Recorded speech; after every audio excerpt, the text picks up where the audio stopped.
Existen tumbas que deberían permanecer selladas para siempre, no por respeto a los muertos, sino para proteger a los vivos de lo que fue enterrado allí dentro. Mi nombre no importa. Lo que importa es lo que vi, y lo que sigue atormentándome. Hasta hoy, todo comenzó una mañana gris, en un cementerio colonial en el interior de Minas Gerais. Uno de esos cementerios antiguos, con esculturas de ángeles agrietadas, tumbas de más de 100 años y panteones familiares tan viejos que nadie los visita ya, excepto la muerte. Aquella mañana recibí una orden simple: revisar una filtración en el panteón de la familia Martins. No me pareció extraño. El lugar había estado aislado durante décadas, pero solo después de entrar entendí el verdadero motivo por el cual aquella puerta había permanecido cerrada tanto tiempo. El panteón de la familia Martins se encontraba en la zona más alejada del cementerio. Una construcción de piedra negra con rejas de hierro corroídas por el tiempo, y el escudo de la familia tallado sobre la entrada, un árbol seco rodeado de serpientes. Empujé el portón. El hierro crujió como si gritara de dolor. El interior estaba frío, como si el tiempo no hubiera pasado allí dentro. Había 7 tumbas de mármol alineadas, cada una con nombres grabados en letras góticas. Todos los ataúdes estaban sellados, excepto uno, el más pequeño. En la parte más profunda del panteón, en una especie de compartimiento apartado, había un ataúd infantil, pequeño, blanco, con flores marchitas a su alrededor. Clara Martins, 1919-1927. 8 años. La tapa del ataúd estaba entreabierta, como si alguien la hubiera empujado desde dentro.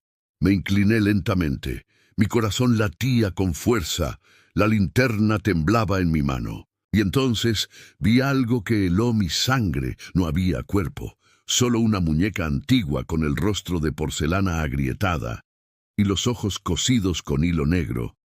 En la pared, sobre el ataúd, alguien había rasguñado una frase: «Ella todavía está aquí». La luz falló, y en la oscuridad, durante 3 segundos, escuché pasos detrás de mí, pero al girarme, no había nadie.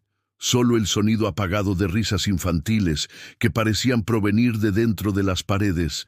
La temperatura bajó bruscamente. Empecé a ver el vapor de mi aliento en el aire, y entonces las flores muertas alrededor del ataúd comenzaron a pudrirse ante mis ojos, como si el tiempo se acelerara allí, o como si algo estuviera absorbiendo la vida a su alrededor.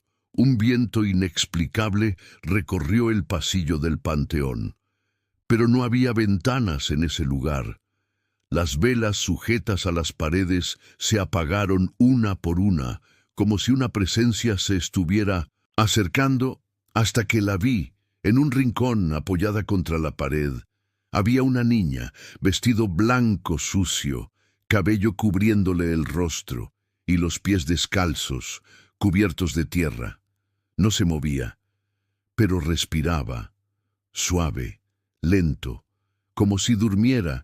De pie la llamé: «¡Clara!», y fue entonces cuando levantó la cabeza.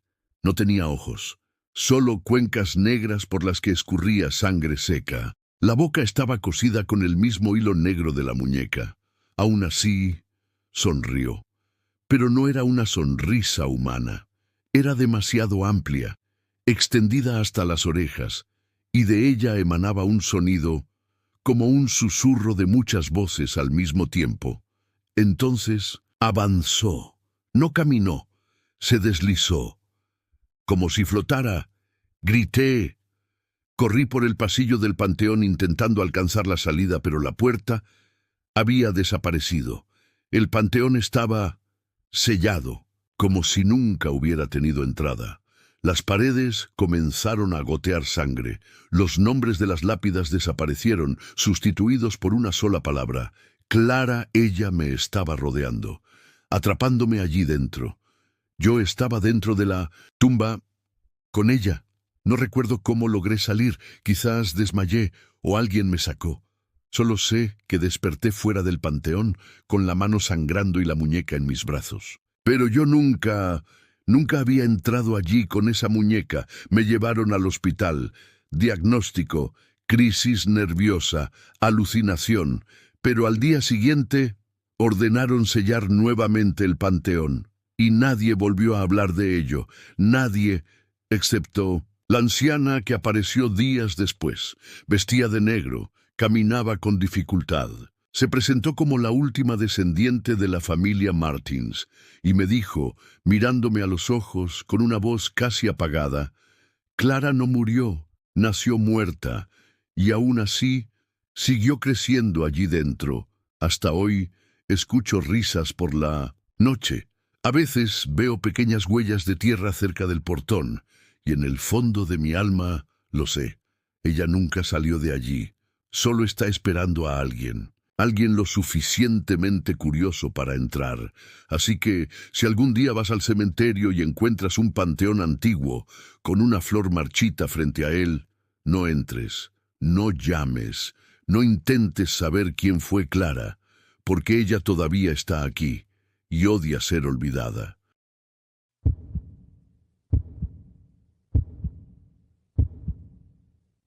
¿Alguna vez te has detenido a pensar en lo que sucede después de que somos enterrados? No me refiero al alma. Hablo del cuerpo, del ataúd, de la tierra alrededor y de todo lo que puede estar debajo de ti.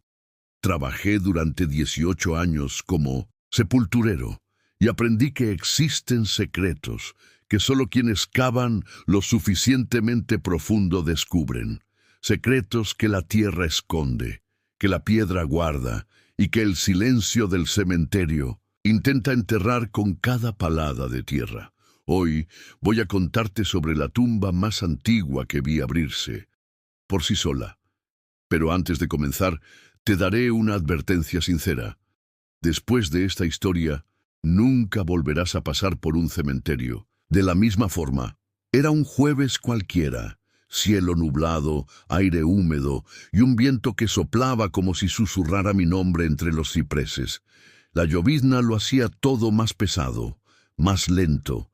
Estaba en la garita, terminando el inventario de mantenimiento, cuando la radio hizo un chasquido, ruidos, estática, y una frase casi irreconocible atravesó las interferencias.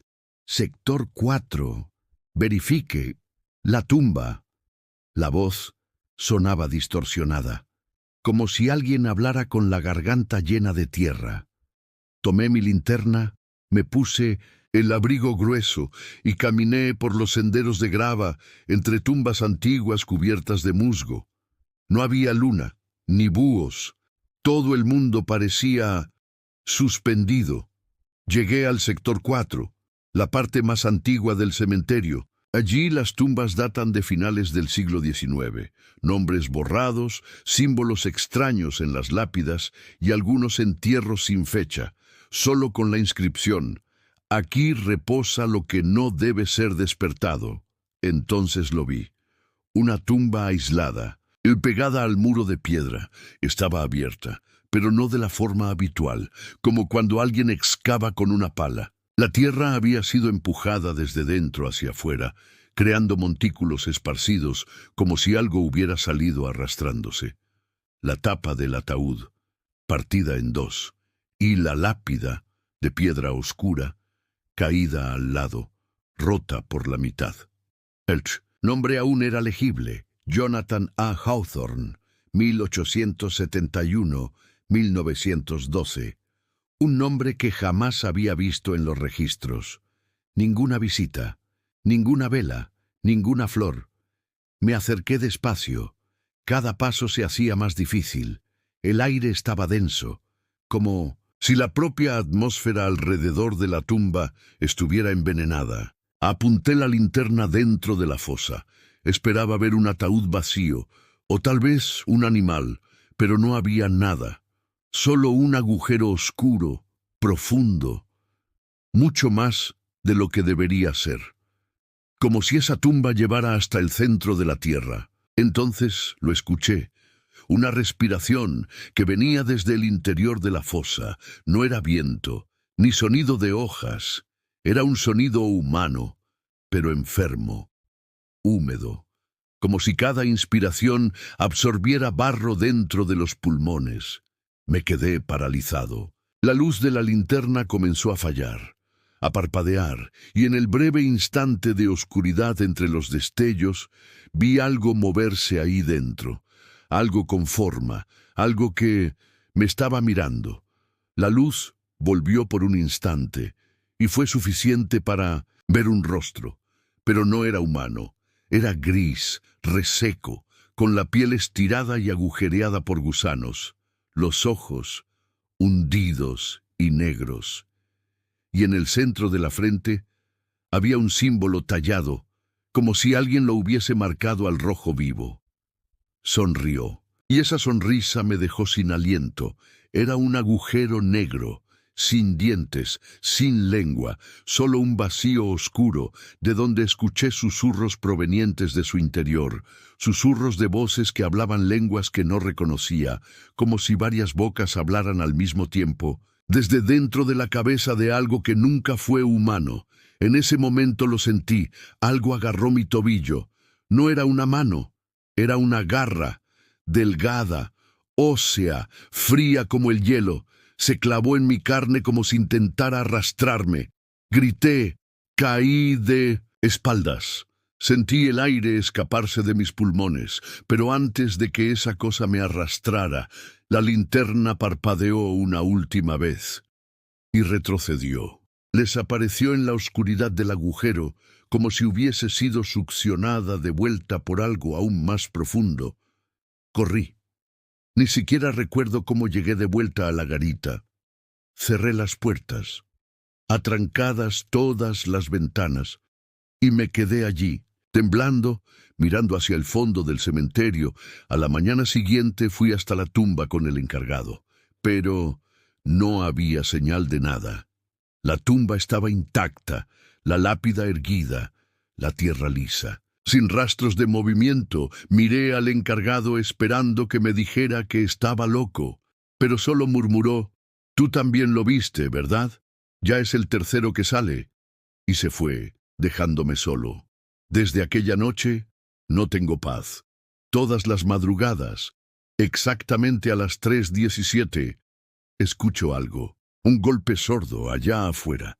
3 golpes que vienen de debajo de la tierra, y a veces sueño que estoy en el fondo de esa fosa, que la tierra está sobre mí y que esa cosa me susurra al oído, diciéndome que aún no ha terminado, que me ha tocado y que ahora algo dentro de mí también está despertando. Si algún día pasas por un cementerio antiguo y notas que la tierra parece más elevada en una de las tumbas, no te acerques.